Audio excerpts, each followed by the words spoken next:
Hi viewers, ఈ video అయితే చాలా మంచి వీడియో. చివరి వరకు చూడండి. కొంతమంది అత్తలైతే కోడల్ని రాసరంపాలు పెడుతూ టార్చర్లు చేస్తుంటారు. కానీ మా కజిన్ సిస్టర్ అత్తయ్య అయితే చాలా మంచి ఆవిడనమాట. కోడల్ని కూతురులాగా చూసుకోవడమే కాదు, తనకి కోడలి ఇష్టాలనే తన ఇష్టాలుగా కూడా మార్చుకున్నారు. ఒకసారి ఈ హ్యాండ్స్ డాగ్ కావాలని అడిగితే కుక్కని కొనివ్వడమే కాదు, ఆ కుక్కని ప్రేమగా 6 ఏళ్ళు పెంచుకున్నారు ఆవిడ.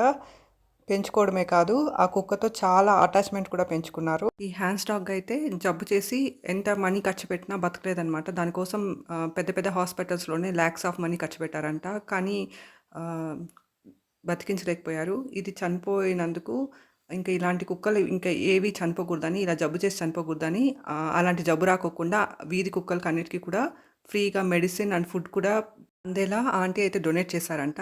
డాగ్స్‌కే కాదు, అప్పుడప్పుడు టెంపుల్స్ దగ్గర అన్నదానాలు కూడా చేస్తుంటారు. సో, మనిషిగా పుట్టినందుకు ఏదో ఒక పర్పస్ అయితే ఉండాలి. సో, ఈ కుక్క చనిపోయినందుకే ఆ ఆంటీ ఒక 250 మెంబర్స్‌కైతే అన్నదానాలు చేశారు. ఆహ్, ఈ ఇదైతే ఫుడ్ మెనూ అనమాట. హెన్స్ డాగ్ ఆత్మశాంతి కోసం అన్నదానం కూడా చేశారు. కోడలి ఆనందం కోసం ఏమైనా చేసే అత్తలు చాలా తక్కువ మంది ఉంటారు. కోడల్ని బాగా చూసుకుంటే టోటల్ ఫ్యామిలీ బాగుంటుందని ఆలోచించే అత్తలు చాలా తక్కువ మంది ఉంటారు కదా! Thank you for watching my video.